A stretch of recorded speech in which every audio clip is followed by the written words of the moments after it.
നമുക്ക് time table കിട്ടിയിട്ടില്ലല്ലോ ചേച്ചി, നമുക്ക് അറിയാൻ പറ്റില്ലല്ലോ. നിഷ മാം ആയിരിക്കാനാണ് സാധ്യത.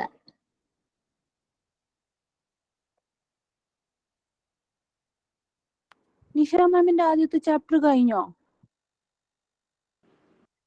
ഏത് മാമിന്റെ? നിഷ മാമിന്റെ ആദ്യത്തെ ചാപ്റ്റർ കഴിഞ്ഞോ? അറിയില്ല, സാധ്യത എന്നാ ഞാൻ പറഞ്ഞത്, എനിക്കറിയില്ല കേട്ടോ. കഴിഞ്ഞിട്ടില്ല. ഇത് വെറുതെ തന്നതായിരിക്കും. എന്താണ്? ഇന്നലെ ചാപ്റ്റർ 18 എടുത്ത മാതിരി ഇന്നത് വെറുതെ ഒന്ന് അവര് സ്ക്രോൾ ചെയ്ത് കളയുമായിരിക്കും. അല്ല, അത് ഇന്നലെ നമുക്ക് 18 എടുത്തത് ഓൾറെഡി ഉണ്ടോ നോക്കാൻ വേണ്ടി എടുത്തായിരിക്കും. അത് കഴിഞ്ഞിട്ട് നമുക്ക് എടുത്തല്ലോ 18, മീൻസ് ബ്ലഡ് ബാങ്ക് എടുത്തല്ലോ. അപ്പം ഇത് മേ ബി ചിലപ്പോൾ പുതിയ ടീച്ചേഴ്സ് ഏതെങ്കിലും അപ്പോയിന്റ് ചെയ്യണ്ടെന്ന് പറഞ്ഞിട്ടുണ്ടായിരുന്നില്ലേ? അപ്പൊ അവരാരെങ്കിലും ആണെങ്കിലും മേ ബി ആയിരിക്കും.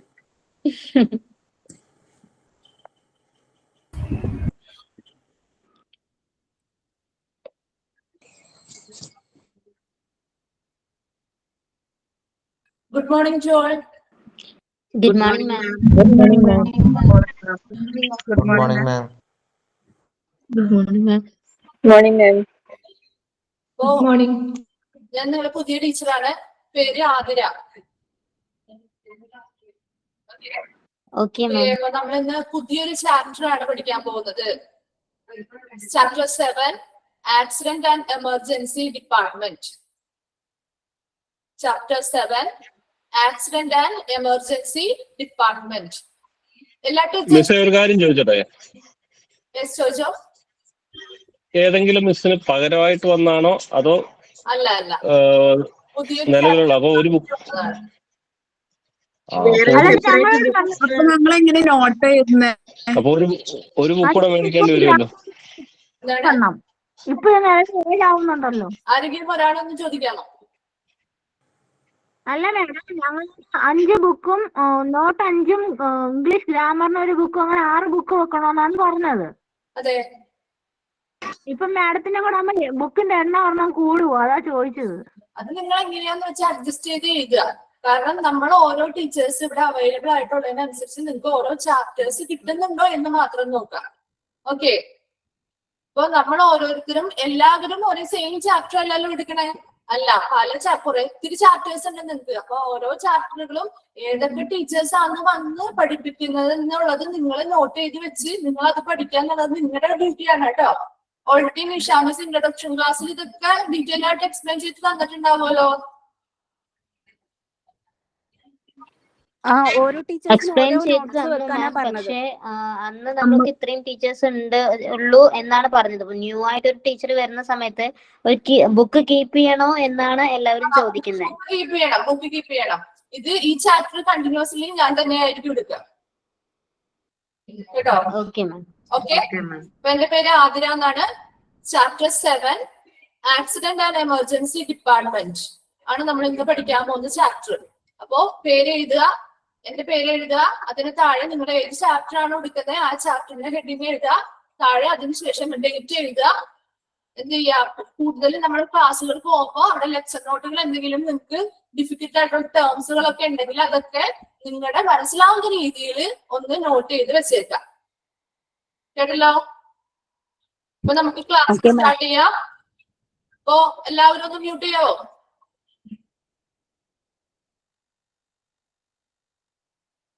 ഓക്കെ. അപ്പൊ നമ്മൾ ഇന്ന് ചാപ്റ്റർ 7, ആക്സിഡന്റ് ആൻഡ് എമർജൻസി ഡിപ്പാർട്ട്മെന്റിനെ പറ്റിയാണ് പഠിക്കാൻ പോകുന്നത്. ആക്സിഡന്റ് ആൻഡ് എമർജൻസി ഡിപ്പാർട്ട്മെന്റിനെ പറ്റി നിങ്ങൾ എല്ലാവർക്കും ഫെമിലിയർ ആയിട്ടുള്ളൊരു വേർഡ് തന്നെയാണ് അല്ലെ, എമർജൻസി ഡിപ്പാർട്ട്മെന്റുകൾ എന്ന് പറയുന്നത്. കാരണം ഹോസ്പിറ്റലിൽ നമ്മൾ എന്തെങ്കിലും ഒരു ഇമ്പോർട്ടന്റ് ആയിട്ട് എന്തെങ്കിലും ഒരു സീരിയസ് ആയിട്ടുള്ള കണ്ടീഷൻസ് വന്നാൽ നമ്മൾ ആദ്യം ഏത് ഡിപ്പാർട്ട്മെന്റിലോട്ടായിരിക്കും പോവാ? എമർജൻസി ഡിപ്പാർട്ട്മെന്റിലേക്കായിരിക്കും പോവാ. അപ്പോ എന്താണ് ആക്സിഡന്റ് ആൻഡ് എമർജൻസി ഡിപ്പാർട്ട്മെന്റ് എന്താണെന്നുള്ളതാണ് നമ്മൾ ആദ്യമായിട്ട് പഠിക്കാൻ പോകുന്നത്. അതാണ് ഇൻട്രൊഡക്ഷനിൽ പറയുന്നത്. The accident and emergency department, and that short ആയിട്ട് നമുക്ക് പറയാം A&E, that assesses and treats people with major trauma, serious injuries and illness, and those in need of emergency treatment. അപ്പോ ആക്സിഡന്റ് ആൻഡ് എമർജൻസി ഡിപ്പാർട്ട്മെന്റിനെ നമുക്ക് short ആക്കി A&E എന്ന് പറയാം. A&E.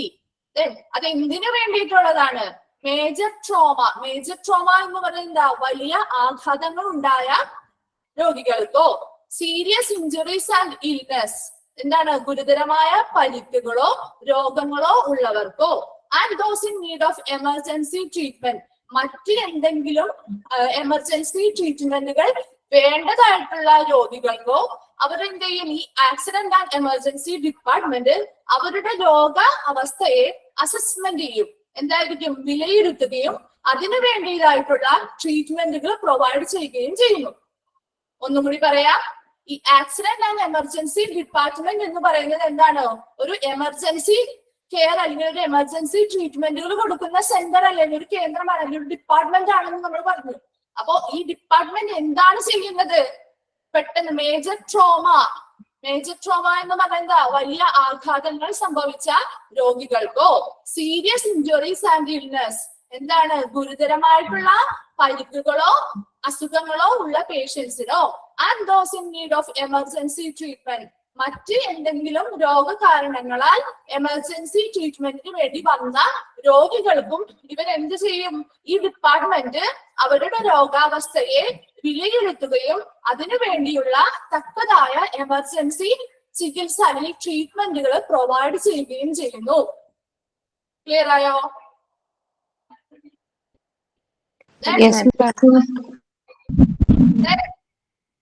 അടുത്തതിലോട്ട് നമ്മൾ പോവാണ്.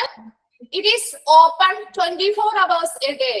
അതായത് എല്ലാ ദിവസവും 24 മണിക്കൂറും തുറന്നിരിക്കുന്ന ഒരു ഡിപ്പാർട്ട്മെന്റ് ആയിരിക്കും, തുറന്ന് പ്രവർത്തിക്കുന്ന ഒരു ഡിപ്പാർട്ട്മെന്റ് ആയിരിക്കും എന്ത്? ആക്സിഡന്റ് ആൻഡ് എമർജൻസി ഡിപ്പാർട്ട്മെന്റ് എന്ന് പറയുന്നത്.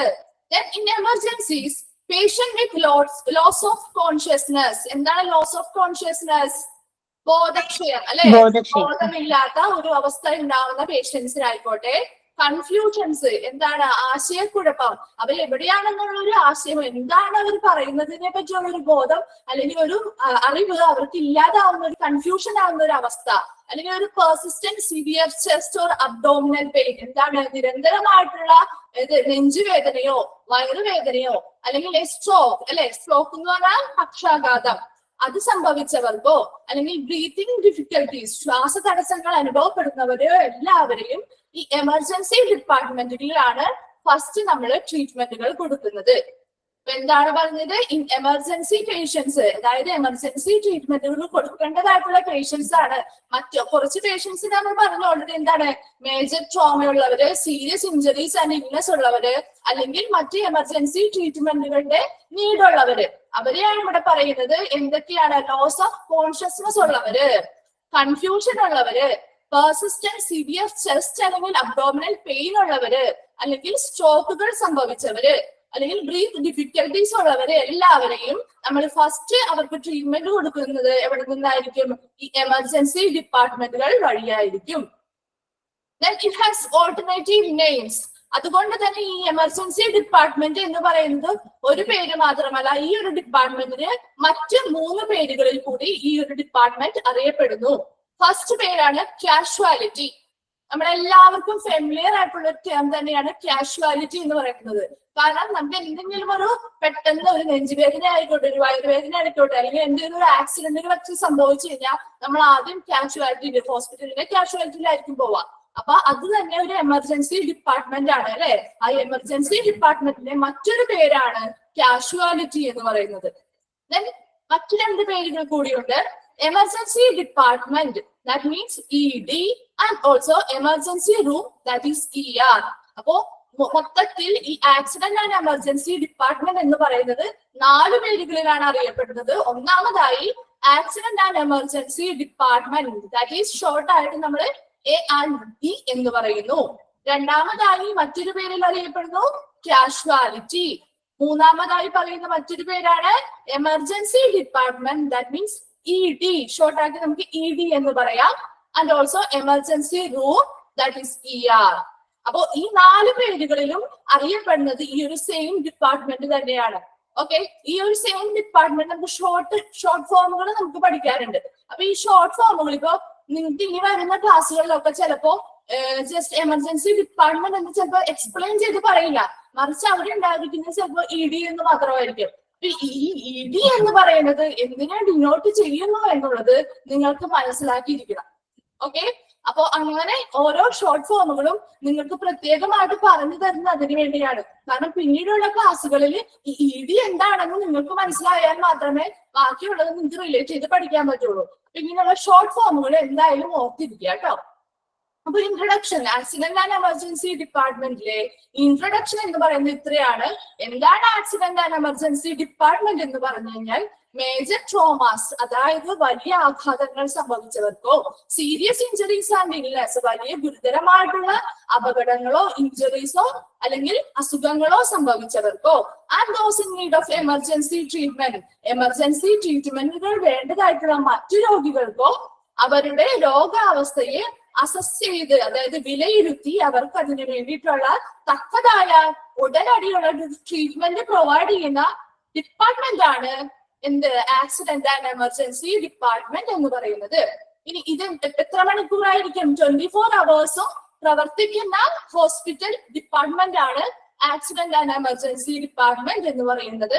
ഇനി കൂടാതെ ഈ പറഞ്ഞ പേഷ്യൻസിനെ കൂടാതെ തന്നെ വിത്ത് ലോസ് ഓഫ് കോൺഷ്യസ്നെസ് നഷ്ടപ്പെട്ടവർക്കും കൺഫ്യൂഷൻസ് ഉള്ളവർക്കും persistent severe chest or abdominal pain, നിരന്തരമായിട്ടുള്ള നെഞ്ചുവേദനയോ വയറുവേദനയോ അനുഭവപ്പെടുന്നവർക്കും, സ്ട്രോക്ക് എന്ന് പറഞ്ഞാൽ എന്താ, പക്ഷാഘാതം അത് അനുഭവപ്പെട്ടവർക്കോ അല്ലെങ്കിൽ ബ്രീത്തിങ് ഡിഫിക്കൽട്ടീസ് ഒക്കെ വന്നവർക്കും കൂടി ഇവിടെ ഉടനടി അർജന്റ് അല്ലെങ്കിൽ എമർജൻസി ട്രീറ്റ്മെന്റുകൾ നമ്മൾ ഈ എമർജൻസി ഡിപ്പാർട്ട്മെന്റ് അല്ലെങ്കിൽ കാഷ്വാലിറ്റീസ് വഴി പ്രൊവൈഡ് ചെയ്യുന്നുണ്ട്.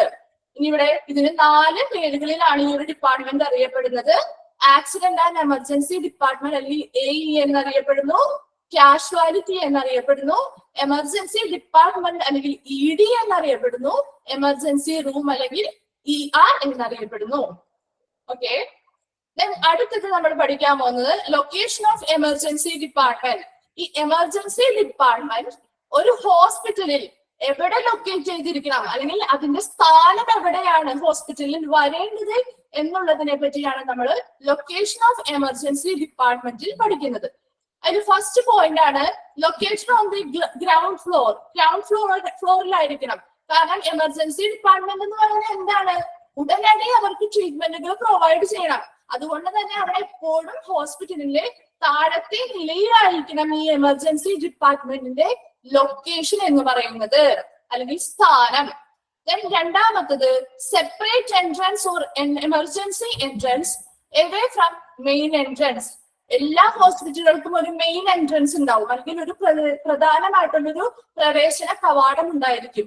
ഈ പ്രവേശന കവാടം കൂടാതെ ഈ എമർജൻസി ഡിപ്പാർട്ട്മെന്റിലേക്ക് വരാൻ വേണ്ടിയിട്ട് അവിടെ ഒരു സെപ്പറേറ്റ് എൻട്രൻസ് അല്ലെങ്കിൽ ഒരു സെപ്പറേറ്റ് ആയിട്ടുള്ള ഒരു കവാടം ഉണ്ടായിരിക്കണം. തേർഡ് പോയിന്റ് ആണ് ambulance parking area should be available. Ambulance parking area, കാരണം പേഷ്യൻസ് എന്ന് പറയുന്നത് അത്രയ്ക്ക് സീരിയസ് ആയിട്ടുള്ള കണ്ടീഷൻസിലായിരിക്കും വരുന്നത് അല്ലെ. അപ്പൊ അങ്ങനെയുള്ള പേഷ്യൻസ് വരുമ്പോൾ അതായത് ചിലപ്പോ ആംബുലൻസ് വഴിയായിരിക്കാം വരുന്നത് അല്ലെങ്കിൽ മറ്റെന്തെങ്കിലും വാഹനങ്ങൾ വഴിയായിരിക്കാം വരുന്നത്. അപ്പൊ അതുകൊണ്ട് തന്നെ ആംബുലൻസ് വഴി വന്നതായിക്കോട്ടെ അല്ലെങ്കിൽ മറ്റു വാഹനങ്ങൾ വഴി വരുന്നവരായിക്കോട്ടെ അവർക്ക് ഉടനടി ട്രീറ്റ്മെന്റുകൾ കിട്ടണമെങ്കിൽ അവർ എത്രയും പെട്ടെന്ന് കാഷ്വാലിറ്റിയിൽ എത്തണം. അപ്പൊ അതുകൊണ്ട് തന്നെ അവിടെ ഒരു പാർക്കിംഗ് ഏരിയ, ഈ വരുന്ന കാഷ്വാലിറ്റിയിലോട്ട് വരുന്ന പേഷ്യൻസിനൊരു സെപ്പറേറ്റ് പാർക്കിംഗ് ഏരിയ ഹോസ്പിറ്റലിൽ അവൈലബിൾ ആയിരിക്കണം.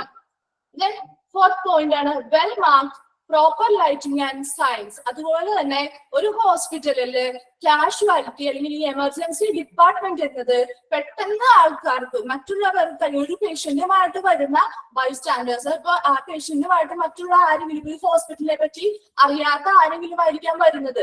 അപ്പൊ അവർക്കും കൂടി പെട്ടെന്ന് കണ്ടെത്തുന്ന രീതിയിൽ ഈ കാഷ്വാലിറ്റി എവിടെയാണെന്ന് പെട്ടെന്ന് മനസ്സിലാക്കുന്ന രീതിയിൽ അതിന്റെ ഇവിടെ നിന്ന് എവിടേക്ക് പോയാൽ കാഷ്വാലിറ്റി എത്തും, അങ്ങനെയുള്ള പലതരത്തിലുള്ള സൈനുകളോ അല്ലെങ്കിൽ മാർക്കുകളോ അതുപോലെ തന്നെ ലൈറ്റിങ്ങുകൾ കാര്യങ്ങളെല്ലാം പ്രോപ്പർ ആയിട്ട് അറേഞ്ച് ചെയ്തിരിക്കണം. Then easily available and accessible from the streets. Streets എന്ന് പറഞ്ഞാൽ എന്താ, തെരുവ് അല്ലെങ്കിൽ നമ്മുടെ റോഡുകളിൽ നിന്നും പെട്ടെന്ന് കാണത്തക്ക രീതിയിലായിരിക്കണം ഈ കാഷ്വാലിറ്റീസ് എന്ന് പറയുന്നത്. അവർക്ക് പെട്ടെന്ന് എത്തിപ്പെടാൻ പറ്റുന്നതായിരിക്കണം, അതുപോലെ തന്നെ ഈസിലി വിസിബിൾ ആയിരിക്കണം, മറ്റുള്ളവർക്ക് പെട്ടെന്ന് കാണാൻ സാധിക്കുന്ന രീതിയിലായിരിക്കണം ഈ എമർജൻസി ഡിപ്പാർട്ട്മെന്റിന്റെ ലൊക്കേഷൻ എന്ന് പറയുന്നത്. ലാസ്റ്റ് പോയിന്റ് ആണ് close to medical record departments and elevators, radiology and laboratory. എന്താണ് ക്ലോസ് ടു? ഏതിനോടൊക്കെ ക്ലോസ് ആയിട്ടിരിക്കണം? കാരണം എമർജൻസി ഡിപ്പാർട്ട്മെന്റ് എന്ന് പറയുന്ന ഒരു അത്യാഹിത വിഭാഗമാണ്.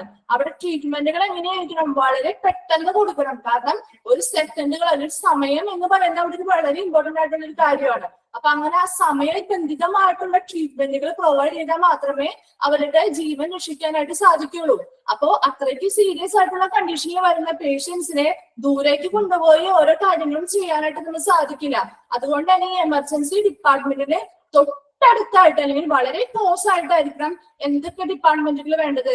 മെഡിക്കൽ റെക്കോർഡ്സ് ഡിപ്പാർട്ട്മെന്റുകൾ വേണ്ടത്, എലിവേറ്റേഴ്സ് അതായത് ലിഫ്റ്റുകൾ പോലെയുള്ള സജ്ജീകരണങ്ങൾ തൊട്ടടുത്ത് തന്നെ ഉണ്ടായിരിക്കണം, റേഡിയോളജി ഡിപ്പാർട്ട്മെന്റ് എന്തെങ്കിലും തരത്തിലുള്ള എക്സ്റേസോ സ്കാനിങ്ങുകളോ ഒക്കെ ചെയ്യുന്ന ഒരു ഏരിയ അല്ല റേഡിയോളജി ഡിപ്പാർട്ട്മെന്റ് എന്ന് പറയുന്നത്.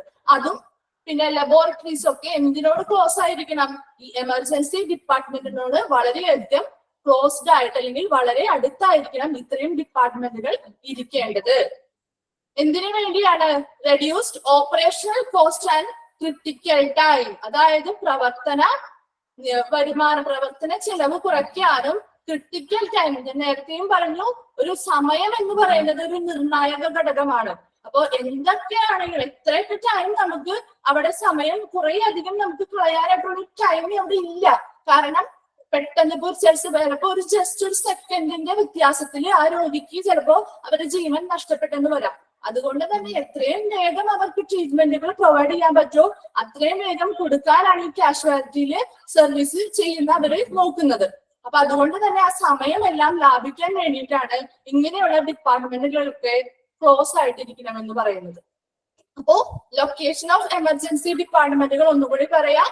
ലൊക്കേഷൻ ഓഫ് എമർജൻസി ഡിപ്പാർട്ട്മെന്റ് എന്ന് പറയുന്നത് എമർജൻസി ഡിപ്പാർട്ട്മെന്റ് അല്ലെങ്കിൽ കാഷ്വാലിറ്റികളൊക്കെ എവിടെയായിരിക്കണം? ഹോസ്പിറ്റലിൽ ലൊക്കേറ്റ് ചെയ്തിരിക്കുന്നത് അല്ലെങ്കിൽ അതിന്റെ സ്ഥാനം ഹോസ്പിറ്റലിൽ എവിടെയായിരിക്കണം എന്നുള്ളതാണ് നമ്മൾ ലൊക്കേഷൻ ഓഫ് എമർജൻസി ഡിപ്പാർട്ട്മെന്റുകളിൽ പഠിക്കുന്നത്.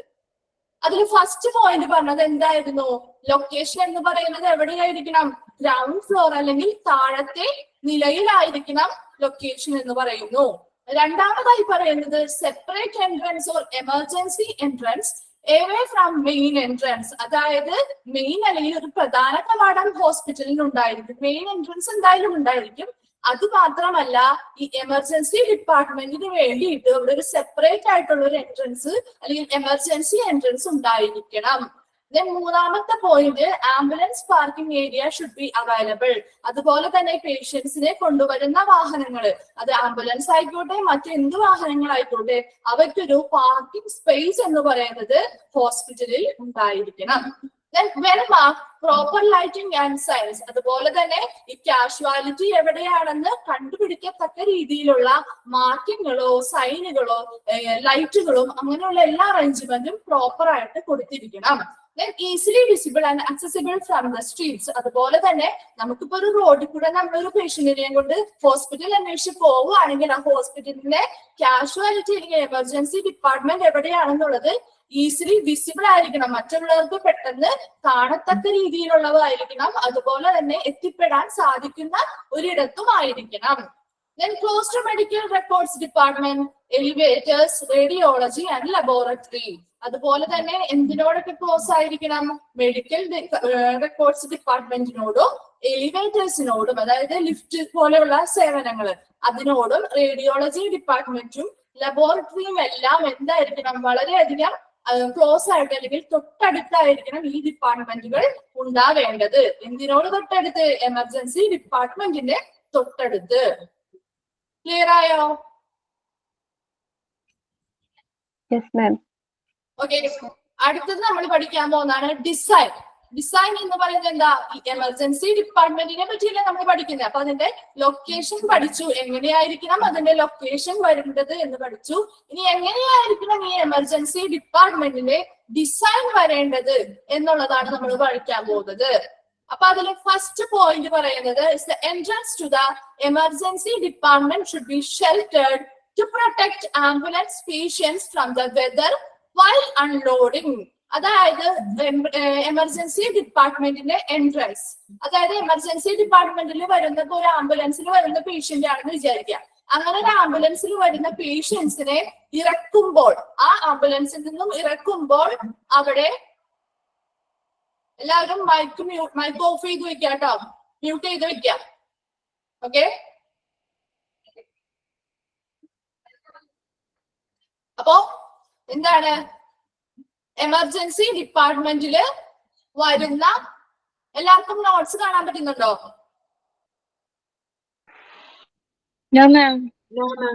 യെസ്. ഓക്കെ, അപ്പൊ നമ്മൾ ഡിസൈൻ ആണ് പഠിക്കാൻ പോകുന്നത്. അതിൽ ഫസ്റ്റ് പോയിന്റ് ആണ് entrance to the emergency department should be sheltered to protect ambulance patients from the weather while unloading. അതായത് ഒരു ആംബുലൻസിൽ വരുന്ന പേഷ്യന്റുകള് അവരെ എങ്ങോട്ട് ഇറക്കണം? ആംബുലൻസിൽ നിന്നും ഈ കാഷ്വാലിറ്റിയിലോട്ട് പോവാനായിട്ട് വണ്ടിയിൽ നിന്ന് ഇറക്കുമ്പോൾ എന്തെങ്കിലും കാലാവസ്ഥാപരമായിട്ടുള്ള കാര്യങ്ങളൊക്കെ ഉണ്ടാവുകയാണെങ്കിൽ ആ എമർജൻസി ഡിപ്പാർട്ട്മെന്റിലുള്ള എൻട്രൻസില്, ആ ഒരു എൻട്രൻസ് എന്ന് പറയുന്നത് എപ്പോഴും ഷെൽട്ടേഡ് ആയിട്ട് അവരെ പ്രൊട്ടക്ട് ചെയ്യുന്ന രീതിയിലുള്ള, അവർക്ക് വേറെ കാലാവസ്ഥാപരമായിട്ടുള്ള മറ്റ് രീതികളൊന്നും ഉണ്ടാവാതെയുള്ള നോട്ട്സ് കാണുന്നില്ല.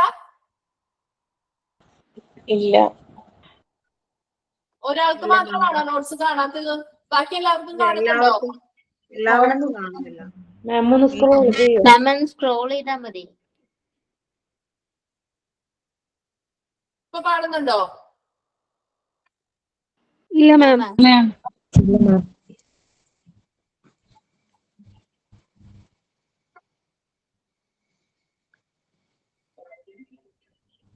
ഇപ്പൊ കാണുന്നുണ്ടോ?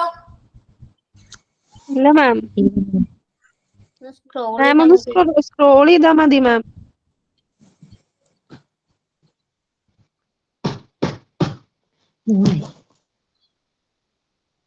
കാണുന്നുണ്ടെങ്കിൽ ഒന്ന് റിപ്ലൈ ചെയ്യാം കേട്ടോ.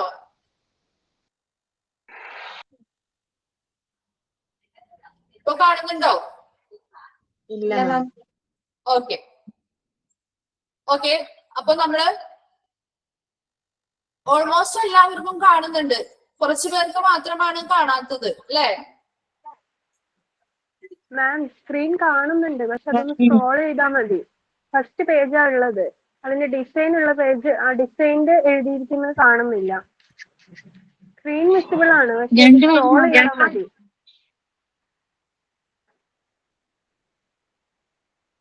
ലൊക്കേഷൻ ഓഫ് എമർജൻസി ഡിപ്പാർട്ട്മെന്റ് കണ്ടിരുന്നോ? അത് കാണാൻ കാണാനുണ്ട്, അത് കാണാൻ പറ്റുന്നില്ല മാം. താഴോട്ടുള്ളതൊന്നും കാണുന്നില്ല.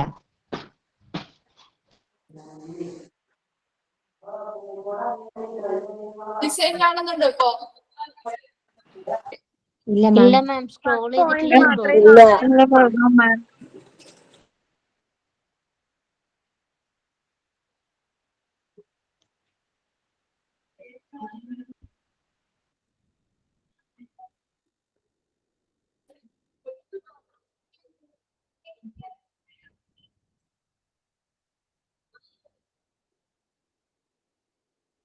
ഇപ്പൊ കാണുന്നുണ്ടോ?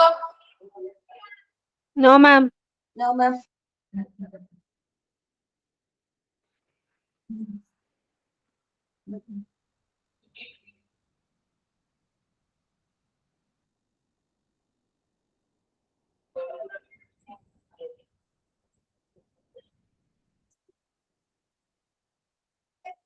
ലൊക്കേഷൻ ഓഫ് എമർജൻസി ഡിപ്പാർട്ട്മെന്റിൽ താഴെ ഡിസൈൻ കാണുന്നില്ല? ഹെഡിങ് മാത്രം കാണില്ല. 2 വരെയുള്ളൂ മിസ്.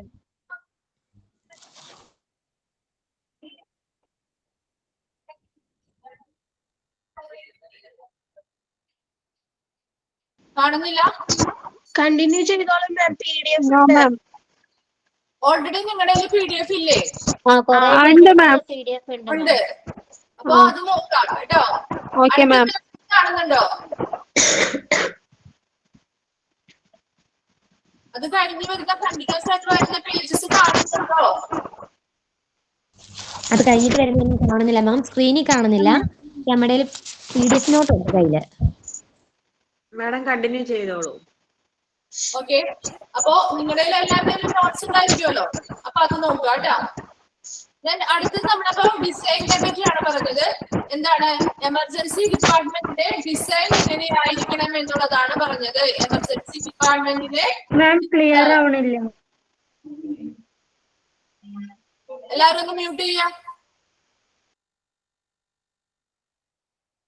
ഓക്കെ, അപ്പൊ ഡിസൈൻ അതിൽ ഫസ്റ്റ് പോയിന്റ് പറയുന്നത് എന്താണ്?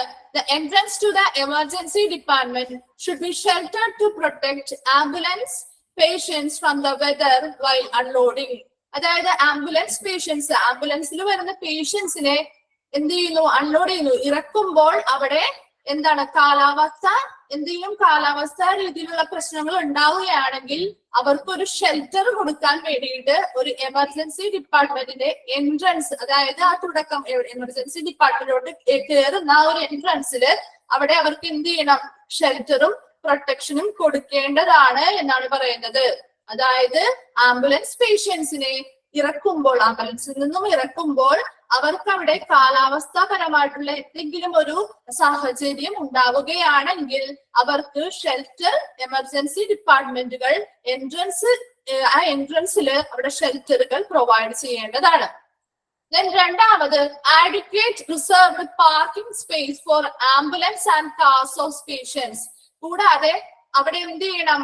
പേഷ്യൻസ്, ഞാൻ നേരത്തെയും പറഞ്ഞതാണ് ഈ ഒരു സെയിം ഇത് തന്നെ, അതായത് ആംബുലൻസിൽ അല്ലെങ്കിൽ കാറുകളിലോ മറ്റേതെങ്കിലും വാഹനങ്ങളിലായിരിക്കാം ഇങ്ങനെയുള്ള പേഷ്യൻസ് നമ്മുടെ ഹോസ്പിറ്റലിലേക്ക് എത്തുക.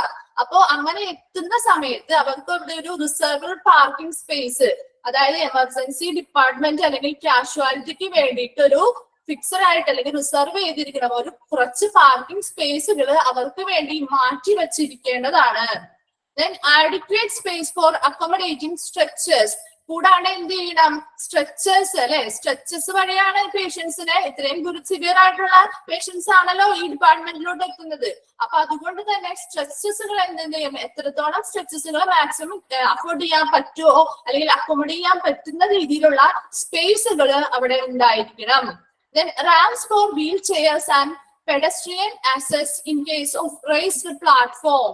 അതായത് റാമ്പുകള് നമ്മൾ കണ്ടിട്ടുണ്ടാവും വീൽ ചെയർസിനും. പെഡസ്ട്രിയൻ എന്ന് പറഞ്ഞാൽ എന്താണ്? കാൽനട യാത്രക്കാര് അല്ലെ, അവർക്ക് ചിലപ്പോൾ ഉയർന്ന അല്ലെങ്കിൽ റേസ്ഡ് പ്ലാറ്റ്ഫോമുകൾ അല്ലെങ്കിൽ ഉയർന്ന പ്ലാറ്റ്ഫോമുകൾ ആണെങ്കിൽ അവർക്ക് നടത്താൻ, അതായത് സ്റ്റെപ്പുകളൊക്കെ കയറാനായിട്ട് ബുദ്ധിമുട്ടുണ്ടാവും. അതുപോലെ തന്നെ വീൽ ചെയർസിൽ വരുന്ന പേഷ്യൻസിന് ഹോസ്പിറ്റലിനകത്തോട്ട് കയറാനായിട്ട് സ്റ്റെപ്പുകളാണെങ്കിൽ പറ്റില്ല. അപ്പൊ അതിന് വേണ്ടിയിട്ട് അവിടെ ഉണ്ടാവും റാമ്പുകൾ ഉണ്ടാവും അല്ലെ. സ്റ്റെപ്പുകളുടെ ഒക്കെ ഇടയിൽ അല്ലെങ്കിൽ ഒരു സൈഡിലായിട്ട് എന്ത് ചെയ്യാം? ഈ വീൽ ചെയർസ് അതുപോലെയുള്ള മറ്റു പേഷ്യൻസിനൊക്കെ കയറാൻ വേണ്ടിയിട്ട് സ്റ്റെപ്പ് കയറാതെ ഹോസ്പിറ്റലിൽ എത്താൻ വേണ്ടിയിട്ടുള്ള റാമ്പുകൾ ഉണ്ടായിരിക്കണം. അപ്പൊ ഇത്രയുമാണ് ഡിസൈനിൽ പറയുന്ന പോയിന്റുകൾ. ഒന്നാമത്തെ പോയിന്റ് ഒന്നുകൂടി പറയാം. ഒന്നാമത്തെ പോയിന്റ് എന്ന് പറയുന്നത് എന്താണ്? Entrance to the emergency department should be shelter to protect ambulance patients from the weather while unloading. ആംബുലൻസിൽ വരുന്ന പേഷ്യൻസിനെ ഇറക്കുമ്പോൾ കാലാവസ്ഥയിൽ എന്തെങ്കിലും വ്യത്യാസങ്ങൾ, ഇപ്പൊ മഴയായിക്കോട്ടെ, അങ്ങനെ എന്തെങ്കിലും ഒരു രീതിയിലുള്ള കാലാവസ്ഥാ വ്യത്യാസങ്ങൾ ഉണ്ടാവുകയാണെങ്കിൽ അവരെ ആ എമർജൻസി ഡിപ്പാർട്ട്മെന്റിന്റെ എൻട്രൻസിൽ അവരെ ഷെൽട്ടർ ചെയ്യാൻ അല്ലെങ്കിൽ പ്രൊട്ടക്ട് ചെയ്യാനുള്ള സജ്ജീകരണങ്ങൾ ഉണ്ടായിരിക്കണം. രണ്ടാമതായി പറയുന്നത് adequate reserved parking space for ambulance and cars of patients. കൂടാതെ എന്തായിരിക്കണം? ആംബുലൻസിൽ വരുന്നതോ അല്ലെങ്കിൽ കാറുകളിലോ മറ്റെന്ത് വാഹനങ്ങളിലോ ആയിക്കോട്ടെ വരുന്ന പേഷ്യൻസിന് പാർക്ക് ചെയ്യാനായിട്ടുള്ള ഒരു ആഡിക്വേറ്റ് സ്പേസ്, ആവശ്യമായിട്ടുള്ള സ്പേസ് എപ്പോഴും ഈ കാഷ്വാലിറ്റിക്ക് വേണ്ടി മാറ്റി വെച്ചിരിക്കണം, അല്ലെങ്കിൽ അതിനു വേണ്ടി മാത്രം ഒരു സ്പേസ് അവിടെ ഉണ്ടായിരിക്കണം. ഇനി adequate space for accommodating stretchers. അതുപോലെ തന്നെ സ്ട്രെച്ചേഴ്സ് ഉള്ള എത്രത്തോളം സ്ട്രെച്ചേഴ്സ് കൊണ്ടുപോകാൻ പറ്റുമോ അത്രയും അധികമുള്ള അക്കോമഡേറ്റ് ചെയ്യാൻ പറ്റുന്ന രീതിയിലുള്ള സ്പേസുകൾ ഈ ഡിപ്പാർട്ട്മെന്റിൽ ഉണ്ടായിരിക്കണം. Then ramps for wheelchairs and pedestrian access in case of raised platform. ഉയർന്ന പ്ലാറ്റ്ഫോമുകളൊക്കെ ആണെങ്കിൽ അവിടെ കാൽനട യാത്രക്കാർക്കും അതുപോലെ തന്നെ വീൽ ചെയറിൽ വരുന്ന രോഗികൾക്കും ഒക്കെ ഹോസ്പിറ്റലിന്റെ അകത്തോട്ട് കയറാനും തിരിച്ചു പോവാനും ഒക്കെ ആ യാത്ര സുഗമമാക്കാൻ വേണ്ടിയിട്ട് അവിടെ റാമ്പുകൾ ഉണ്ടായിരിക്കണം. റാംസ് എന്ന് പറയുന്ന മീനിങ് റാംസ് എന്ന് പറയുന്നത് ഒരു പാതയാണ്. അതായത് നമ്മൾ കണ്ടിട്ടുണ്ടാവും ഹോസ്പിറ്റലുകളില് നമ്മള് ഫസ്റ്റ് എൻട്രൻസ് പ്രധാനമായിട്ടും മെയിൻ ആയിട്ട് ഈ കാഷ്വാലിറ്റിയുടെ ഒക്കെ ആ ഒരു ഏരിയയിലായിരിക്കും ഒരു സ്ലോപ്പ് ആയിട്ടുള്ള ഒരു ഏരിയ ഉണ്ടായിരിക്കും. സ്റ്റെപ്പുകൾ കൂടാതെ ഒരു സ്ലോപ്പ് ആയിട്ടുള്ള ഒരു ഏരിയ കണ്ടിട്ടില്ലേ? ആ ഒരു ഏരിയ നമ്മൾ റാംസ് എന്ന് പറയുന്നത്. അപ്പൊ അത്രയും അതൊക്കെ ഈ ഡിസൈനിന്റെ ഭാഗമാണ് അല്ലെ? ഒരു എമർജൻസി ഡിപ്പാർട്ട്മെന്റ് എങ്ങനെയൊക്കെ ഡിസൈൻ ചെയ്യണം എന്നുള്ള പ്രധാന പോയിന്റുകളാണ് നമ്മൾ പറഞ്ഞത്. ഇനി അടുത്തതാണ് major space determinants for planning. Major space determinants for planning, അതായത് ഇതിൽ പ്രധാനമായിട്ടും പറയുന്നത് നമ്മളൊരു എമർജൻസി ഡിപ്പാർട്ട്മെന്റിനെ പറ്റി പറയുമ്പോൾ ആ എമർജൻസി ഡിപ്പാർട്ട്മെന്റിൽ നേരത്തെ നമ്മൾ പറഞ്ഞു അവിടെ ടൈം എന്ന് പറയുന്നത് ഒരു ഇമ്പോർട്ടന്റ് ആയിട്ടുള്ള ഒരു കാര്യമാണ്. അപ്പൊ അതുകൊണ്ട് തന്നെ ടൈം എത്രത്തോളം കുറച്ചുകൊണ്ട് നമുക്ക് ട്രീറ്റ്മെന്റുകൾ നടത്താം എന്നുള്ളതാണ് നമ്മൾ എമർജൻസി ഡിപ്പാർട്ട്മെന്റുകൾ നോക്കുന്നത്. അതുകൊണ്ട് തന്നെ ഈ ഓരോ ഡിപ്പാർട്ട്മെന്റ് അതുമായി ബന്ധപ്പെട്ടിരിക്കുന്ന മറ്റു ഡിപ്പാർട്ട്മെന്റുകളുടെ സ്പേസ് അല്ലെങ്കിൽ ഒരു ഇടം എന്ന് പറയുന്നത് എങ്ങനെയായിരിക്കണം? അത് ഒരുപാട് അകലെ ആവാൻ പാടില്ല, മറിച്ച് ഇതുമായിട്ട് അടുത്തുള്ള സ്പേസുകളിലായിരിക്കണം ഇത് ലൊക്കേറ്റ് ചെയ്തിരിക്കേണ്ടത്. അപ്പൊ അങ്ങനെയുള്ള സ്പേസ് പ്ലാനിങ് എന്തൊക്കെയാണ്? അതിൽ പ്രധാനമായിട്ടും വരുന്നത് ഒരു ഫങ്ഷണൽ ഏരിയാസ് ആയിട്ടും തിരിച്ചിട്ടുണ്ട്, അതർ ഏരിയാസ് ആയിട്ടും തിരിച്ചിട്ടുണ്ട്. അപ്പൊ ഫങ്ഷണൽ ഏരിയാസിൽ വരുന്നതാണ് ആംബുലൻസ് ആൻഡ് ആംബുലേറ്ററി എൻട്രൻസ്. അപ്പൊ എമർജൻസി ഡിപ്പാർട്ട്മെന്റില് കുറച്ച് ഫങ്ഷണൽ ഏരിയാസ് ആയിട്ടും തിരിച്ചിരിക്കുന്നു, അതർ ഏരിയാസ് ആയിട്ടും ഈ ഡിപ്പാർട്ട്മെന്റുകളെ തിരിച്ചിരിക്കുന്നു. അപ്പൊ ഈ എമർജൻസി ഡിപ്പാർട്ട്മെന്റുമായി അത്രയധികം അടുത്ത ബന്ധമുള്ളവരെയാണ് നമ്മൾ ഫങ്ഷണൽ ഏരിയാസ് അല്ലെങ്കിൽ അവരുടെ പ്രവർത്തന ഏരിയകളിലോട്ട് മാറ്റിയിരിക്കുന്നത്. അപ്പൊ അത് ഫസ്റ്റ് ഒരെണ്ണമാണ് ഫങ്ഷണൽ ഏരിയയിലെ ആംബുലൻസ് ആൻഡ് ആംബുലേറ്ററി എൻട്രൻസ് അല്ലെ? ആംബുലൻസുകളും ആംബുലേറ്ററി എൻട്രൻസുകളും ഈ കാഷ്വാലിറ്റിയുമായി വളരെയധികം ബന്ധപ്പെട്ട ഒരു ഏരിയ ആണ് അല്ലെ? പ്രവർത്തിക്കുന്ന ഒരു ഏരിയ ആണ്. അപ്പൊ അതുകൊണ്ട് തന്നെ ആംബുലൻസുകൾ വേണം, അവിടെ ഒരു ആംബുലൻസിൽ വരാനായിട്ടുള്ള ഒരു പ്രത്യേക കവാടങ്ങൾ വേണം അല്ലെ? ഒരു എൻട്രൻസ് വേണം. അത് രണ്ടും ഫങ്ഷണൽ ഏരിയയിൽ ഉൾപ്പെടുന്നു. ദെൻ അടുത്തത് വരുന്നത് reception, triage or waiting areas. Reception നിങ്ങൾക്ക് ഫെമിലിയർ ആയിരിക്കും, കാരണം എന്താണ്? നമ്മുടെ ഒരു ഫ്രണ്ട് ഡെസ്ക് അല്ലെങ്കിൽ ഹോസ്പിറ്റലിന്റെ ഒരു ഫ്രണ്ട് ഡെസ്ക് എന്ന് പറയുന്നതല്ലേ റിസപ്ഷൻ എന്ന് പറയുന്നത്. ആ റിസപ്ഷൻ എന്തിനു വേണ്ടിയിട്ടാണ്? മറ്റുള്ള പേഷ്യൻസ് ആയിക്കോട്ടെ അല്ലെങ്കിൽ എന്തെങ്കിലും വിസിറ്റേഴ്സ് ആയിക്കോട്ടെ ഹോസ്പിറ്റലിൽ വരുമ്പോൾ അവരെ അസിസ്റ്റൻസ് കൊടുക്കുന്ന അല്ലെങ്കിൽ അവരെ സഹായിക്കാനുള്ള ഒരു ഫ്രണ്ട് ഡെസ്ക് അല്ലെങ്കിൽ ഫ്രണ്ട് ഓഫീസ് ആണ് റിസപ്ഷൻ എന്ന് പറയുന്നത്. കൂടാതെ ട്രയേജ് എന്ന് പറയുന്ന വേർഡ്സ് നിങ്ങൾക്ക് ചിലപ്പോൾ ഫെമിലിയർ അല്ലായിരിക്കും. ട്രയേജ് എന്ന് പറയുന്നത് ഒരു പ്രക്രിയയാണ്, അതൊരു പ്രോസസ് ആണ് ഈ ട്രയേജ് എന്ന് പറയുന്നത്. അത് ഇത്രയേ ഉള്ളൂ, സിമ്പിൾ ആയിട്ട് നമുക്ക് പറഞ്ഞു തരാം. അതായത് ഒരു ഗുരുതരമായിട്ടുള്ള പരിക്കേറ്റ ഒരു രോഗി ഹോസ്പിറ്റലിലേക്ക് വരികയാണെന്ന് വെച്ചോ, അപ്പൊ ആ രോഗിക്കായിരിക്കണം അവിടെ ആദ്യം മെഡിക്കൽ ട്രീറ്റ്മെന്റ് കൊടുക്കേണ്ടത്. അതൊരു പ്രക്രിയയാണ്, കാരണം ഓരോ രോഗി വരുന്ന ഓരോ രോഗി ഇപ്പൊ ഒരു കാഷ്വാലിറ്റിയിൽ ഒത്തിരി ഒരു എന്തെങ്കിലും കുറച്ച് ആളുകൾ ഒരുപാട് ഉൾപ്പെട്ട എന്തെങ്കിലും ഒരു ആക്സിഡന്റ് ഉണ്ടാകുക എന്ന് വിചാരിക്കാം. അപ്പൊ അങ്ങനെ ഉണ്ടാവുമ്പോ പല രോഗികൾ എന്ന് പറയുന്നത് പല രീതിയിലുള്ള ട്രീറ്റ്മെന്റുകളായിരിക്കും അവർക്ക് വേണ്ടത്. ചിലവർക്ക് സിവിയർ ആയിട്ടുള്ള ചില ഇഞ്ചുറീസ് ഉണ്ടായിട്ടുണ്ടാവും, ചിലവർക്ക് എന്തായിരിക്കും അത്രയും അധികം സിവിയറിറ്റി ഉണ്ടാവില്ല അവരുടെ കേസുകളിൽ. അപ്പൊ അങ്ങനെ ഒരുമിച്ച് ഇത്ര ഒരു പേഷ്യന്റ് വരുമ്പോ ആർക്ക് അവിടെ ഇമ്പോർട്ടൻസ് കൊടുക്കണം അല്ലെങ്കിൽ ആർക്ക് ആദ്യം ട്രീറ്റ്മെന്റുകൾ കൊടുക്കണമെന്ന് തീരുമാനിക്കുന്ന ഒരു പ്രക്രിയയാണ് ട്രയേജ് എന്ന് പറയുന്നത്. അപ്പൊ ട്രയേജിൽ എന്തായിരിക്കും? ഓരോ വരുന്ന രോഗികളുടെ ആ രോഗാവസ്ഥയ്ക്ക് അനുസരിച്ച് മുൻഗണന കൊടുക്കുന്നു. ഓരോ രോഗിയും തരംതിരിച്ച് അവർ ഏതൊക്കെ രോഗികൾക്ക് ആദ്യം പ്രിഫറൻസ് കൊടുക്കണം, അവർക്ക് ആർക്കൊക്കെയാണ് ആദ്യം ട്രീറ്റ്മെന്റുകൾ കൊടുക്കേണ്ടത് എന്ന് തീരുമാനിക്കുന്ന ഒരു ഹോസ്പിറ്റൽ പ്രൊസീജിയർ അല്ലെങ്കിൽ ഒരു പ്രക്രിയയാണ് നമ്മൾ എന്തെന്ന് പറയുന്നത്? ട്രയേജ് എന്ന് പറയുന്നത്. ദെൻ വെയിറ്റിംഗ് ഏരിയാസ് അല്ലെ? ഇപ്പൊ പേഷ്യൻസിന് ചിലപ്പോൾ അത്രയും സിവിയർ ആയിട്ടുള്ള പേഷ്യൻസ് ഉണ്ടാവില്ല. അപ്പൊ അവർക്ക് എന്തെങ്കിലും ഒരു ഫസ്റ്റ് എയ്ഡോ കാര്യങ്ങളൊക്കെ കൊടുത്തിട്ട് ഡോക്ടറെ കൺസൾട്ട് ചെയ്യാനോ അല്ലെങ്കിൽ മറ്റെന്തെങ്കിലും വേണ്ടിയിട്ട് വെയിറ്റിംഗ് ഏരിയാസിൽ വെയിറ്റ് ചെയ്യാൻ പറയാറുണ്ട്. അല്ലെങ്കിൽ അവരുടെ ബൈസ്റ്റാൻഡേഴ്സ് ആയിക്കോട്ടെ, മറ്റെന്തെങ്കിലും കാര്യത്തിന് വന്നവരായിക്കോട്ടെ, അങ്ങനെയുള്ള വെയിറ്റിംഗ് ഏരിയാസ് ഹോസ്പിറ്റലുകളിലുണ്ട്. അപ്പൊ ഇതെല്ലാം ഒരു ഫങ്ഷണൽ എമർജൻസി ഡിപ്പാർട്ട്മെന്റിന്റെ ഒരു ഫങ്ഷണൽ ഏരിയയിൽ ഉൾപ്പെടുന്നു. ദെൻ അടുത്തതാണ് അഡ്മിനിസ്ട്രേറ്റീവ് ഏരിയ അല്ലെ? അഡ്മിനിസ്ട്രേറ്റീവ് ഏരിയ എന്തായാലും ഒരു ഹോസ്പിറ്റലിന് അഡ്മിനിസ്ട്രേറ്റീവ് ഏരിയ ഉണ്ടാവുമല്ലോ. എന്തിനാണ് അഡ്മിനിസ്ട്രേറ്റീവ് ഏരിയ? അതായത് ഹോസ്പിറ്റലിന്റെ എല്ലാ ഡേ ടു ഡേ ആക്ടിവിറ്റീസ് എല്ലാം കൺട്രോൾ ചെയ്യുന്ന അല്ലെങ്കിൽ അതെല്ലാം നോക്കി നടത്തേണ്ടതായിട്ടുള്ള ഒരു അഡ്മിനിസ്ട്രേഷൻ ഡിപ്പാർട്ട്മെന്റ് അവിടെ ഉണ്ടായിരിക്കും. അത് എന്തിനു വരുന്നു? ഈ എമർജൻസി ഡിപ്പാർട്ട്മെന്റുകൾ ബന്ധപ്പെട്ടും ഇങ്ങനെയുള്ള ഒരു അഡ്മിനിസ്ട്രേറ്റീവ് ഏരിയ ഉണ്ടായിരിക്കും. അത് ഇതിന്റെ ഒരു ഫങ്ഷണൽ ഏരിയയിൽ പെടുന്നു. Resuscitation area. റെസസിറ്റേഷൻ ഏരിയ എന്ന് പറയുന്നത് നിങ്ങൾക്ക് ഫെമിലിയർ അല്ലാത്ത ടേമുകളാണ് ഞാൻ എക്സ്പ്ലെയിൻ ചെയ്ത് തരുന്നത്. അത് കുറച്ചും കൂടി ഇമ്പോർട്ടന്റ് ആയിട്ട് നോക്കി മനസ്സിലാക്കി വെക്കുക കേട്ടോ. കാരണം ഇതൊക്കെ ജസ്റ്റ് നിങ്ങൾ ഇപ്പൊ മനസ്സിലാക്കി വെച്ചാൽ മതി. എന്താണ് ഈ ടേം എന്നുള്ളത് മാത്രമേ പറയുന്നുള്ളൂ. അത് നിങ്ങൾക്ക് ഡീറ്റെയിൽ ആയിട്ട് ഇനി വരുന്ന ക്ലാസ്സുകളിൽ, മുന്നോട്ടുള്ള ക്ലാസ്സുകളിൽ നിങ്ങൾക്ക് ഡീറ്റെയിൽ ആയിട്ട് ഇതെല്ലാം പഠിക്കാനുണ്ട്. അപ്പൊ അതുകൊണ്ട് തന്നെ ജസ്റ്റ് എന്താണെന്ന് മാത്രം മനസ്സിലാക്കിയിരിക്കുക.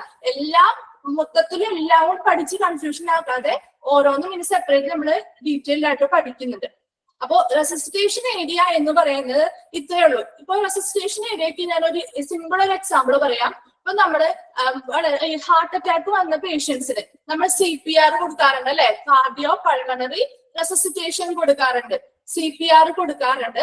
അപ്പൊ അങ്ങനെ CPR കൊടുക്കുന്നത് ഈ റെസിസ്റ്റേഷൻ ഏരിയയിൽ വെച്ചിട്ടാണ്. അതായത് പ്രധാനമായിട്ടും ഫസ്റ്റ് എയ്ഡുകൾ പോലെയുള്ള ഇപ്പൊ CPR എന്ന് പറയുന്നത് ഫസ്റ്റ് എയ്ഡ് അല്ലേ. അപ്പൊ എന്താണ് എന്തെങ്കിലും അതായത് അവരുടേതായ രോഗിയുടെ ജീവന് അല്ലെങ്കിൽ ജീവന് ആപത്തുണ്ടാകുന്ന രീതിയിലുള്ള എന്തെങ്കിലും രോഗങ്ങളോ അല്ലെങ്കിൽ എന്തെങ്കിലും കാരണങ്ങളായിട്ട് വരുന്ന പേഷ്യൻസിന് ഉടനടി അവിടെ എന്ത് ചെയ്യണം, ട്രീറ്റ്മെന്റുകൾ പ്രൊവൈഡ് ചെയ്യണം. അതിന് വേണ്ടി അവരുടെ ജീവൻ രക്ഷിക്കുന്നതിന് വേണ്ടിയിട്ടുള്ള ഒരു പ്രൊസീജിയർ അവിടെ കൊടുക്കണം. അതിന് വേണ്ടിയിട്ടുള്ള കുറച്ച് സ്റ്റാഫുകൾ ഉണ്ടായിരിക്കും, അതിനു വേണ്ടി കുറച്ച് എക്വിപ്മെന്റ്സുകൾ ഉണ്ടായിരിക്കും. അവരടങ്ങിയിരിക്കുന്ന ഹോസ്പിറ്റൽ അല്ലെങ്കിൽ എമർജൻസി ഡിപ്പാർട്ട്മെന്റിന്റെ ഏരിയയാണ് റെസിസിറ്റേഷൻ ഏരിയ എന്ന് പറയുന്നത്. ഇപ്പൊ മനസ്സിലായോ? അതായത് ഇപ്പൊ ഒരു ഹോസ്പിറ്റലിന് ഒരു രോഗി വരികയാണെങ്കിൽ ആ രോഗിക്ക് ചിലപ്പോ അവരുടെ ജീവൻ വളരെ ക്രിട്ടിക്കൽ ആയിട്ടുള്ള കണ്ടീഷൻസിലായിരിക്കും അവർ വരുന്നത് അല്ലെ. അപ്പോ അവരുടെ ജീവൻ എങ്ങനെയെങ്കിലും രക്ഷിക്കാൻ വേണ്ടിയിട്ട് നമ്മൾ ഉടനടി കൊടുക്കേണ്ടതായിട്ടുള്ള കുറച്ച് കാര്യങ്ങളുണ്ട്. അപ്പൊ അതിലൊന്നാണ് ഈ CPR എന്നൊക്കെ പറയുന്നത്. അപ്പൊ അത് കൊടുക്കാൻ വേണ്ടിയിട്ട് മറ്റുള്ളവരെ ആരും നോക്കിയിരിക്കുകയല്ല, ഓരോന്നിനും ഓരോരോ ഡിപ്പാർട്ട്മെന്റിലോട്ട് ഈ ഓരോ പേഷ്യൻസിനെ നമ്മൾ വിടും. അപ്പോ ഫസ്റ്റ് ഇപ്പൊ CPR ആണ് കൊടുക്കേണ്ടത് അല്ലെങ്കിൽ എന്തെങ്കിലും ഫസ്റ്റ് എയ്ഡ് ആണ് കൊടുക്കേണ്ടത്, അവരുടെ ജീവൻ നിലനിർത്താൻ കൊടുക്കേണ്ടതെങ്കിൽ ഈ റെസിസിറ്റേഷൻ ഏരിയയിലോട്ട് വിടുകയും അവിടെ അതിന് വേണ്ടിയതായിട്ടുള്ള കുറച്ച് സ്റ്റാഫുകളും അതിൻ്റെതായിട്ടുള്ള ഡോക്ടേഴ്സും ആൾക്കാരും ഒക്കെ ഉണ്ടാവും. അപ്പൊ അതാണ് റെസിസിറ്റേഷൻ ഏരിയയിൽ പറയുന്നത്. Then acute treatment area, that means acute treatment area of non-ambulant patients. ഈ അക്യൂട്ട് എന്ന് പറഞ്ഞില്ല, അക്യൂട്ട് ആൻഡ് ക്രോണിക്, അത് രണ്ട് ടേംസ് നിങ്ങൾക്ക് പഠിക്കാനുണ്ട്. അക്യൂട്ട് എന്ന് പറയുന്നത് ഇപ്പൊ ക്രോണിക് എന്ന് പറഞ്ഞാല് ഇപ്പൊ ഒരു വളരെ സിവിയർ ആയിട്ടുള്ള കേസ് ആയിരിക്കാം, ഒരു രോഗമായിരിക്കാം, പക്ഷെ അത് കാലങ്ങളോളം അത് ചികിത്സിച്ച് വരുന്ന ഒരു സംഭവമായിരിക്കാം, ഒരു രോഗമായിരിക്കാം. പക്ഷെ അക്യൂട്ട് എന്ന് പറയുന്നത് എന്താ, ഉടനടി അല്ലെങ്കിൽ പെട്ടെന്നുണ്ടാവുന്ന ഒരു അസുഖം, ഒരു ഇഞ്ചുറി, അല്ലെങ്കിൽ ഇപ്പൊ ഞാൻ പറയാണ് ഒരു പെട്ടെന്ന് ഒരു ആക്സിഡന്റ് ഉണ്ടായെന്ന് വിചാരിച്ചോ, അത്രയും നേരം അവർക്കും എന്തെങ്കിലും അസുഖം ഉണ്ടായിരുന്നോ? ഇല്ല. അല്ലെങ്കിൽ എന്തെങ്കിലും പരിക്കുകൾ ഉണ്ടായിരുന്നോ? ഇല്ല. അപ്പൊ ഈ അക്യൂട്ട് ട്രീറ്റ്മെന്റ് ഏരിയയിൽ അങ്ങനെ പെട്ടെന്നുണ്ടാവുന്ന ഇഞ്ചുറീസും കാര്യങ്ങളുമാണ് ട്രീറ്റ്മെന്റ് നടത്തുന്നത്.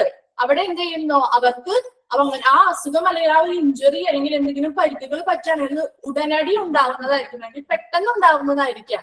അപ്പൊ അവർക്ക് എന്ത് ചെയ്യണം, നമ്മൾ എമർജൻസി ഡിപ്പാർട്ട്മെന്റിലേക്ക് കാഷ്വാലിറ്റി വരുമ്പോൾ അവർക്ക് അതിനുള്ള പെട്ടെന്നുള്ള എമർജൻസി ട്രീറ്റ്മെന്റുകൾ കൊടുക്കുകയും അവരെന്ത് ചെയ്യും, ആ ട്രീറ്റ്മെന്റുകൾ ഫോളോ ചെയ്ത് കഴിയുമ്പോൾ അവര് പെട്ടെന്ന് ബെറ്റർ കണ്ടീഷനിലോട്ട് ഉടനടി മാറാനായിട്ട് അവർക്ക് പറ്റും. അതേസമയം ക്രോണിക് ആയിട്ടുള്ള ഒരു ട്രീറ്റ്മെന്റ് എന്ന് പറയുന്നത് അവർ ആ ഒരു രോഗത്തിൽ നിന്നും പെട്ടെന്ന് അവർക്ക് മാറാൻ സാധിക്കില്ല. കാരണം അവര് കാലങ്ങളോളം അവരൊരു ആ രോഗത്തിന്റെ ചികിത്സ തുടർന്നുകൊണ്ടിരുന്നവരായിരിക്കും. അതേസമയം അക്യൂട്ടിൽ അങ്ങനെയല്ല, ഉടനടി അല്ലെങ്കിൽ പെട്ടെന്ന് എന്തെങ്കിലും ഒരു ആക്സിഡന്റോ കാര്യങ്ങളോ ഒക്കെ വന്ന് ഇഞ്ചുറീസ് ഒക്കെ വരാണെങ്കിൽ അത് അക്യൂട്ട് ട്രീറ്റ്മെന്റ് ഏരിയയിൽ വരും. അപ്പോ ആ രോഗികളെ എന്ത് ചെയ്യും, ഈ അക്യൂട്ട് ട്രീറ്റ്മെന്റ് ഏരിയ നോക്കുന്ന ആ ഒരു വിഭാഗത്തിന് കൈമാറുന്നു. അടുത്തതാണ് കൺസൾട്ടേഷൻ ഏരിയ. കൺസൾട്ടേഷൻ ഏരിയ അടുത്തതാണ് കൺസൾട്ടേഷൻ ഏരിയ എന്ന് പറയുന്നത്. കൺസൾട്ടേഷൻ ഏരിയ എന്താണ്, അവരുടെ ഓരോ രോഗികളെയും അവരുടെ ഡോക്ടേഴ്സിനെ കൺസൾട്ട് ചെയ്യണം. ചിലവർക്ക് ചിലപ്പോൾ ഡോക്ടറിനെ കൺസൾട്ട് ചെയ്യാനായിട്ട് പോകാനായിട്ടുള്ള സ്ഥിതി ആയിരിക്കില്ല അവരുടെ അവസ്ഥ എന്ന് പറയുന്നത്. അപ്പൊ അല്ലാത്ത അങ്ങനെ ഇപ്പൊ ഒരു മെഡിക്കൽ എമർജൻസി കെയർ പെട്ടെന്ന് ഒരു ഫസ്റ്റ് എയ്ഡും കാര്യങ്ങളൊക്കെ കൊടുത്ത് അവർ നോക്കി ആയിക്കഴിഞ്ഞ് അങ്ങനെ ഡോക്ടറെ കാണാൻ പോവാൻ പറ്റുന്ന രീതിയിലുള്ള പേഷ്യൻസ് ആയി കഴിഞ്ഞാൽ ഉണ്ടെന്നുണ്ടെങ്കിൽ അവര് നമ്മൾ എന്ത് ചെയ്യും, കൺസൾട്ടേഷൻ ഏരിയയിലേക്ക് വിടും. ഡോക്ടറിനെ കൺസൾട്ട് ചെയ്യുന്ന ആ റൂമിലേക്ക് വിടുന്നു. അതാണ് കൺസൾട്ടേഷൻ ഏരിയ എന്നതുകൊണ്ട് ഉദ്ദേശിക്കുന്നത്. ദെൻ അടുത്ത സ്റ്റാഫ് വർക്ക് സ്റ്റേഷൻസ് ഉണ്ടാവും അല്ലെ, സ്റ്റാഫുകൾ ഉണ്ടാവും, നഴ്സ്, അങ്ങനെയുള്ള പല സ്റ്റാഫുകൾ ഒരു എമർജൻസി ഡിപ്പാർട്ട്മെന്റിൽ ഉണ്ടാവും. ആ സ്റ്റാഫ് വർക്ക് അവരുടെ വർക്ക് ചെയ്യാനായിട്ടുള്ള അവർക്ക് അതിൻ്റെതായ ഒരു സ്റ്റേഷൻ അല്ലെങ്കിൽ ഏരിയ അവർക്ക് പ്രത്യേകമായിട്ട് തന്നെ നമ്മൾ കൊടുത്തിട്ടുണ്ടായിരിക്കും ഹോസ്പിറ്റലുകാർ. അപ്പോ ഹോസ്പിറ്റലിലെ ഫങ്ഷണൽ ഏരിയാസ് എന്ന് പറയുന്നത് എന്തൊക്കെയായിരുന്നു, ആംബുലൻസ് ആൻഡ് ആംബുലേറ്ററി എൻട്രൻസുകള്, then reception, triage or waiting areas, administrative area, resuscitation area, acute treatment area of non-ambulant patients, and consultation area, then staff workstations.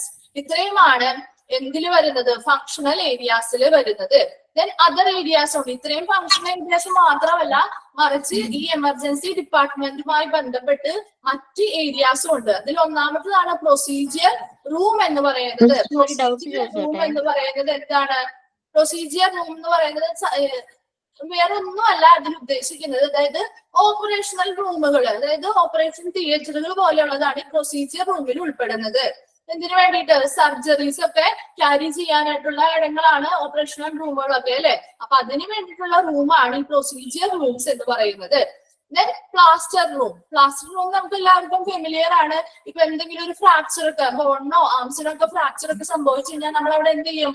Plaster ചെയ്യും അല്ലെ. ബോൺസിനെ ഹീൽ ചെയ്യാൻ വേണ്ടിയിട്ട് പ്ലാസ്റ്റർ ഇടും. അപ്പൊ ആ പ്ലാസ്റ്റർ റൂമും ഈ ഒരു അതർ ഏരിയാസിൽ ഇതിനുമായിട്ട് ബന്ധപ്പെട്ട് വരുന്നുണ്ട്. ദെൻ ഫാർമസി അല്ലെങ്കിൽ ഡ്രഗ് പ്രിപ്പറേഷൻ. ഫാർമസി കൂടുതൽ പറയേണ്ട കാര്യമില്ലല്ലോ. നമുക്ക് ഫാർമസിയെ പറ്റി നമുക്ക് അറിയാം അല്ലെ. മരുന്ന് നൽകുന്ന കേന്ദ്രം അല്ലെങ്കിൽ മരുന്ന് നൽകുന്ന ഇടമായിട്ടാണ് നമ്മൾ ഫാർമസി. അപ്പൊ ഫാർമസി എന്ന് പറയുന്നത് ഈ എമർജൻസി ഡിപ്പാർട്ട്മെന്റുമായി ബന്ധപ്പെട്ട് ഒരു ഏരിയ ആണ്.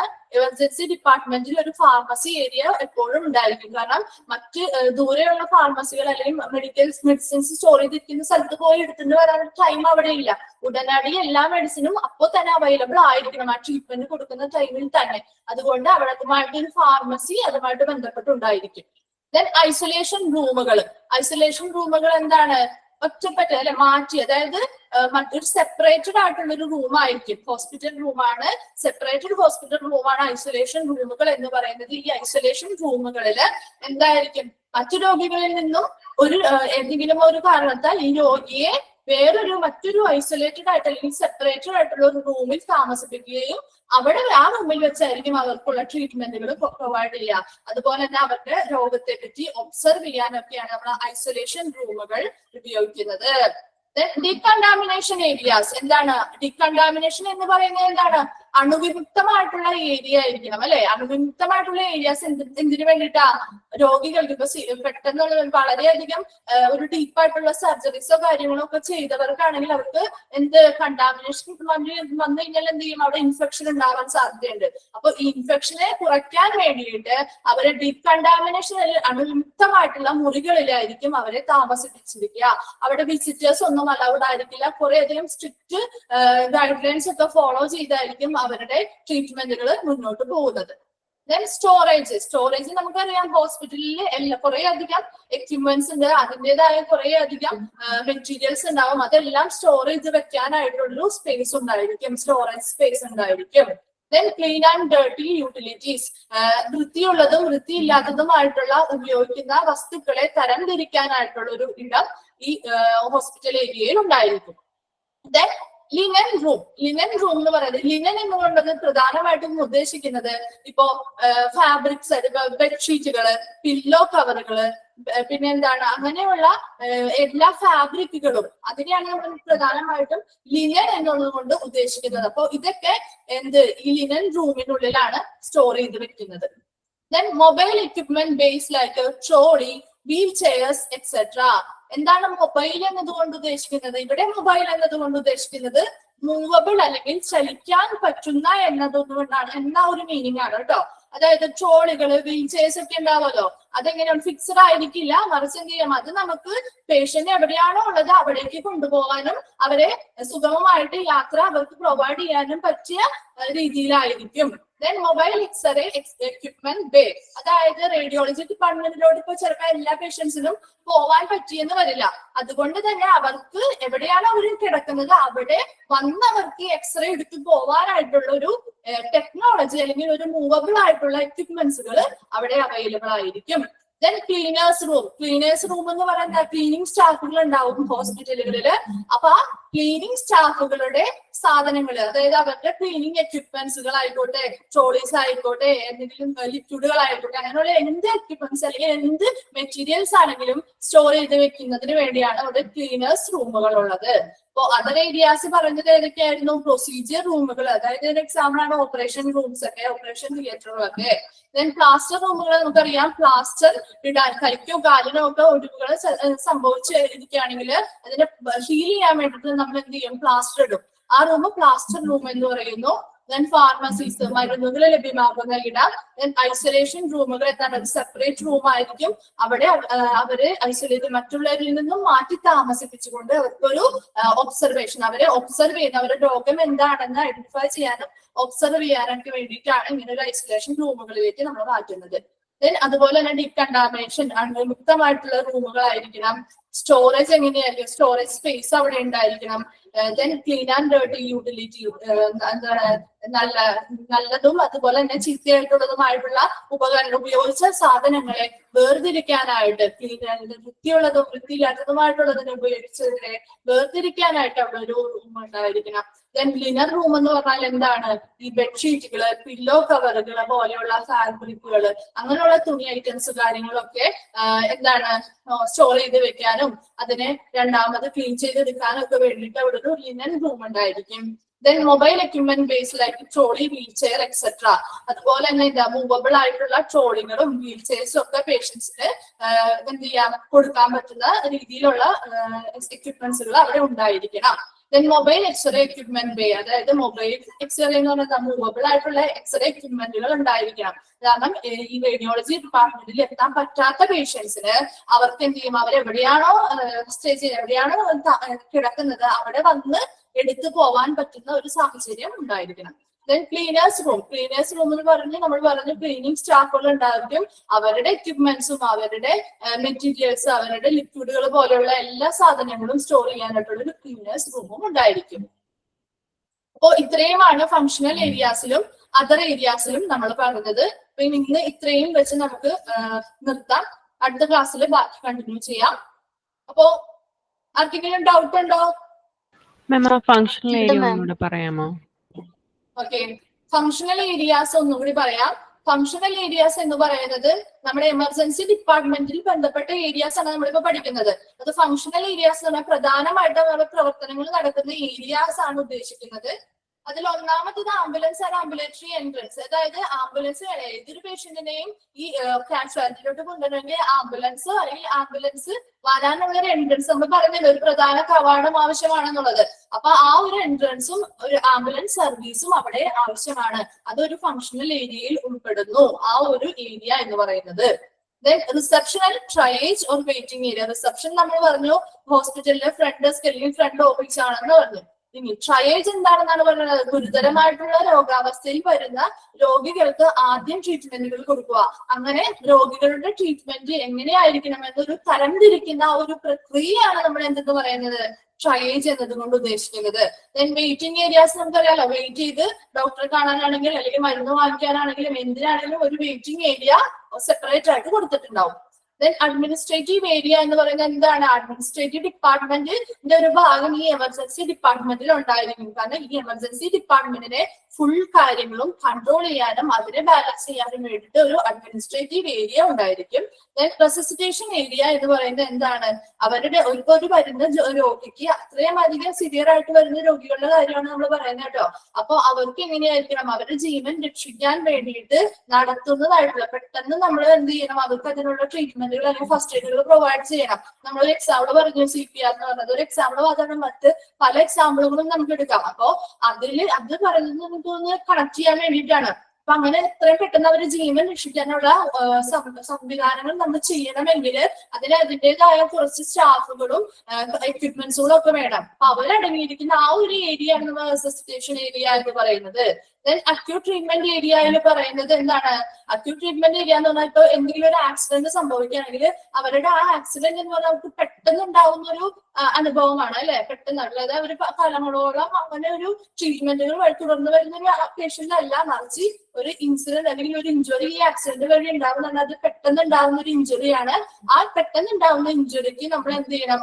ഉടനടി അതിന് ഒരു ട്രീറ്റ്മെന്റ് അർജന്റ് ആയിട്ട് കൊടുക്കുകയാണെങ്കിൽ അവർ എന്ത് ചെയ്യും? കുറച്ച് ദിവസങ്ങൾ കൊണ്ട് തന്നെ ഒരു ബെറ്റർ കണ്ടീഷനിലോട്ട് എത്താനും സാധിക്കും. അപ്പൊ അങ്ങനെയുള്ള രോഗികളെ ട്രീറ്റ് ചെയ്യുന്ന ഒരു ഏരിയയാണ് അക്യൂട്ട് ട്രീറ്റ്മെന്റ് ഏരിയ എന്ന് പറയുന്നത്. അവര് എപ്പോഴും കിടപ്പ് അല്ലെങ്കിൽ ചികിത്സയിൽ ഇരിക്കുന്ന രോഗികളായിരിക്കില്ല. Then consultation area. അടുത്താണ് കൺസൾട്ടേഷൻ ഏരിയ എന്ന് പറയുന്നത് എന്താണ്? ഇപ്പൊ ഫസ്റ്റ് എയ്ഡ് കാര്യങ്ങൾ കൊടുത്തു കഴിയുമ്പോൾ ഒരു കാഷ്വാലിറ്റിയിൽ വന്ന ഒരു രോഗി ഓക്കെ ആയെങ്കിൽ അവർ എന്ത് ചെയ്യും? അവരുടെ കൺസൾട്ടേഷൻ റൂമിൽ, ഡോക്ടറിന്റെ കൺസൾട്ടേഷൻ റൂമിലോട്ട് നമ്മൾ വിടും. കാരണം മറ്റു രോഗികൾ വന്നുകൊണ്ടിരിക്കുകയാണ്. അപ്പൊ ഓരോരുത്തരെ ഓരോ ഡിപ്പാർട്ട്മെന്റിലോട്ട് മാറ്റിയാൽ മാത്രമേ പുതിയതായി വരുന്ന പേഷ്യൻസിനുള്ള ആക്ട് ആയിട്ടുള്ള കെയറുകൾ കൊടുക്കാനായിട്ട് സാധിക്കുള്ളൂ. അപ്പൊ ഈ കൺസൾട്ടേഷൻ ഏരിയയിലോട്ട് പറ്റാവുന്ന ഡോക്ടറെ കാണാൻ പറ്റാവുന്ന കണ്ടീഷൻ ആകുമ്പോൾ അവരെന്ത് ചെയ്യും? കൺസൾട്ടേഷൻ ഏരിയയിലോട്ട് പോകും. അല്ലാത്ത കേസുകളാണെങ്കിൽ ഡോക്ടർ എന്ത് ചെയ്യും? ഇവിടെ വന്ന് അവരെവിടെയാണോ കിടക്കുന്നത് അവിടെ വന്ന് അവരെ കൺസൾട്ട് ചെയ്യും.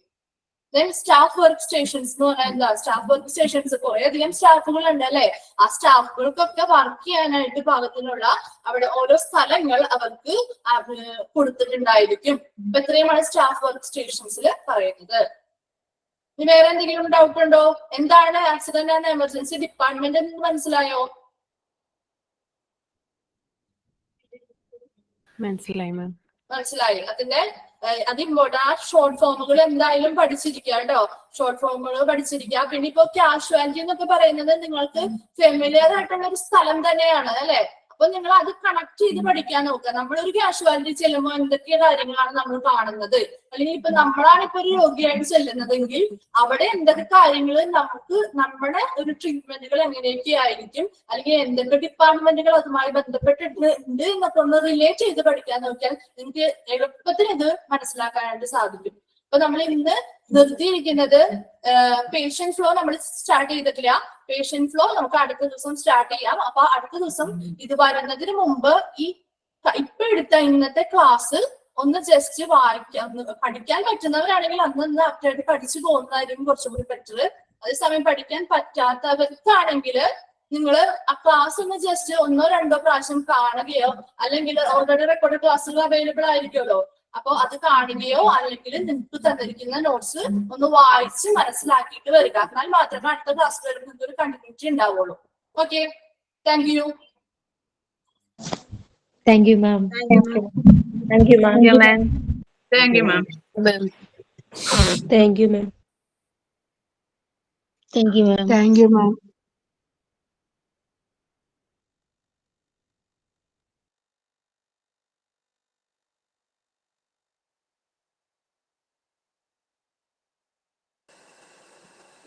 എല്ലാത്തിനും ഇപ്പൊ ഓരോ നോട്ട്ക്ക് വേണം അല്ലേ? അതെ അതെ. നോട്ട്ബുക്ക് ഇനി മേടിച്ചിട്ടുണ്ടാകും. ആദ്യം മേടിച്ചിട്ടുണ്ടാകും.